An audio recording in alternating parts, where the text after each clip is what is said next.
So yeah, I don't want to I don't want my brain to turn to porridge. I don't want porridge brain.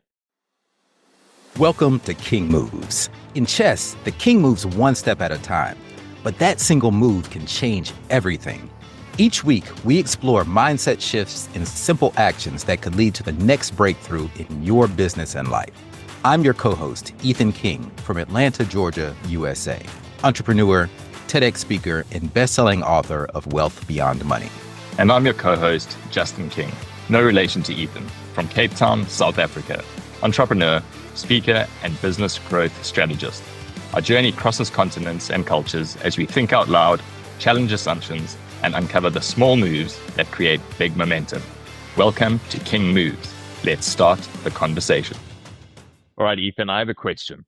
Are our brains going soft? And what I mean by that is we've spoken so much about what we can do with AI, what's possible with the likes of ChatGPT, the likes of Claude, the likes of Claude Code, how easy it is to prompt them, how easy it is to put a few brain dump ideas in there and get it to do the heavy lifting or take over the heavy cognitive work for us, the deep thinking.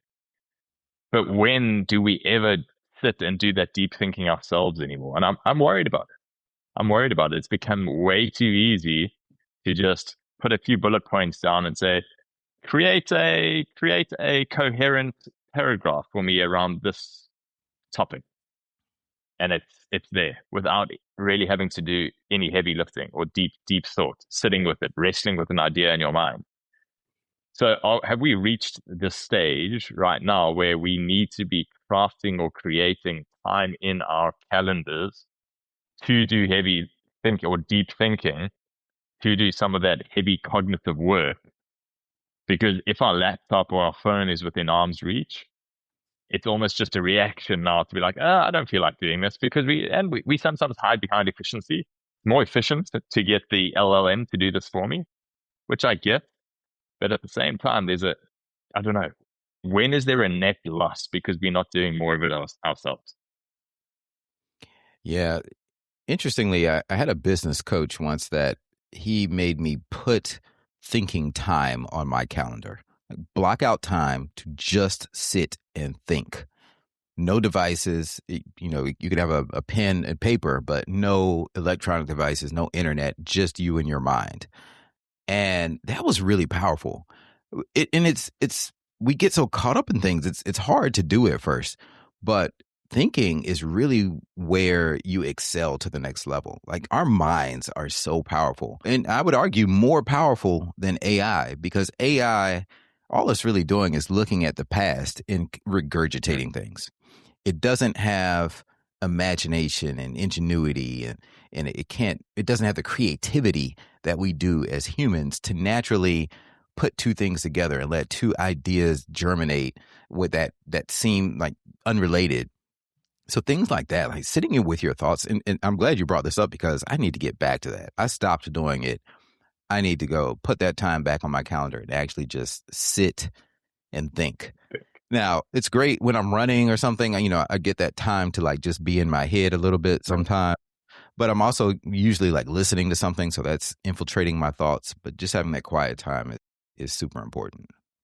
Yeah. And it's important what we're thinking about, because is it thinking about what is my use case for the LLMs? Or is it thinking about what is my next great prompt? Or is it thinking about how do I solve this problem, or how do I solve this challenge? Or because I don't know if our minds go there, because it seems we're already almost at that stage that when you've got a challenge, when you've got a something that you're wanting to work through, we immediately start thinking, how can I prompt this into?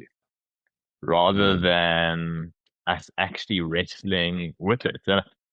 And if we wanted to use AI in this sense, if we wanted to use ChatGPT or Claude, why not giving it a prompt to say, what are some deep thoughts, or what are some ideas, or what are some problems that would be really good for me to wrestle with myself? I want to go for a long walk. What can I really think about and try form a deep opinion of my own on, and see what prompts it actually comes up with for you? Because I genuinely think that some people will struggle with coming up, well, Justin, what is that thing that I should be thinking about? I, I don't know.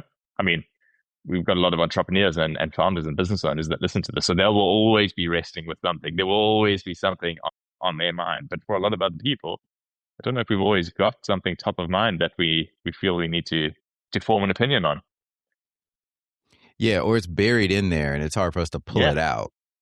correct. That's why a lot of times when you're in the shower, thoughts just come to you because something happens. I forget the science of it. I actually talked about it in my other book, in Wealth Beyond Money. But something happens like if you're out running and you're moving, you're Mm. doing something different, even when you're driving sometimes and you kind of zone out.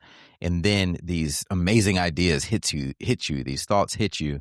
I even there's this thing called Aqua Notes, where it's a waterproof notepad that you can put on the wall of your shower so that when you have an idea in the shower, you can just jot it down.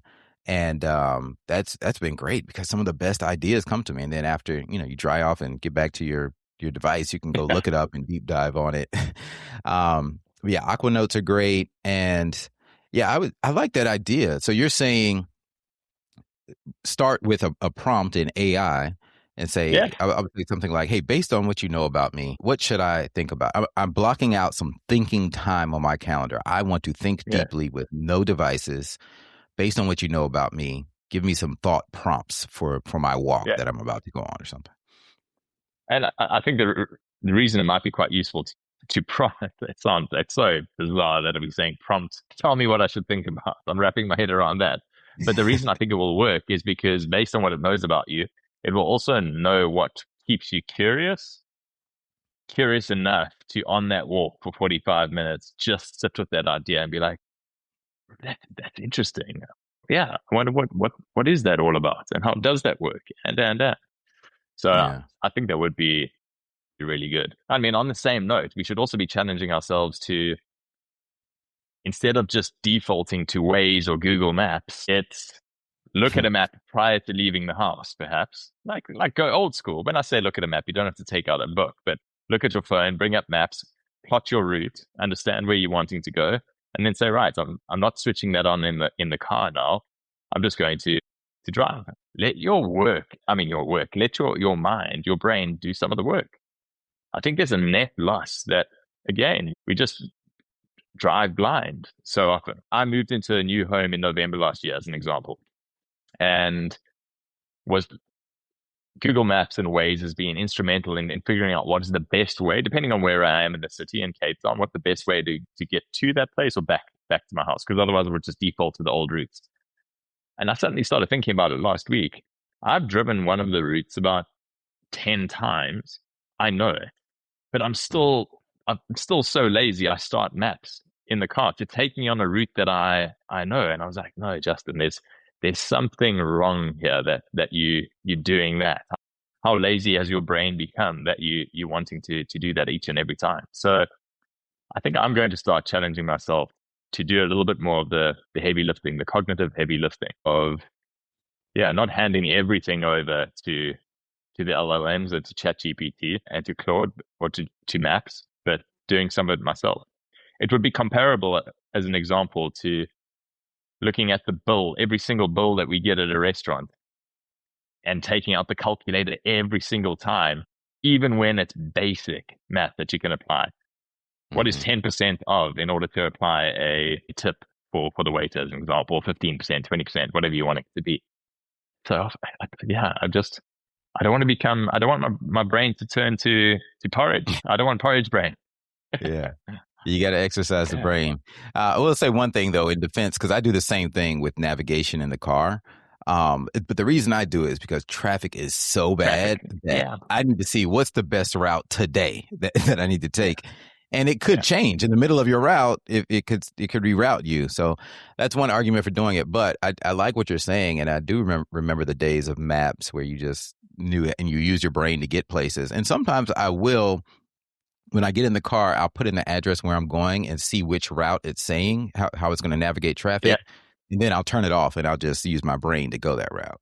But Yeah. great exercise there. Yeah. Anyway, let's land this one with a king move. And I think a king move here is just, it's as simple as Be intentional about the need to do some thinking yourself. We literally have got to a time in our lives where it's possible to outsource almost all of the thinking that we need to do. So just make sure that you are being intentional about still keeping some of that thinking for yourself. Yeah. I think that's it. Go deep. Put it on your calendar. If it's not on your calendar, it's not real. So put some time with yourself on your calendar to have a meeting with your mind and do some deep thinking. And I encourage you to go on a walk or a run or do something else while you're doing it, because that stimulates our brain activity. That's a wrap for today's episode of King Moves. Quick favor before we go. If this episode made you think differently or helped you see your next move more clearly, take 30 seconds and leave us a review. It helps the show reach leaders who need these conversations. Remember, in chess, like in business, one right move can change everything. Take today's action step, make your move, and build momentum. And if you found value in today's episode, share it with someone who's ready for the next breakthrough. Don't forget to subscribe so you never miss our weekly conversations. Until next time.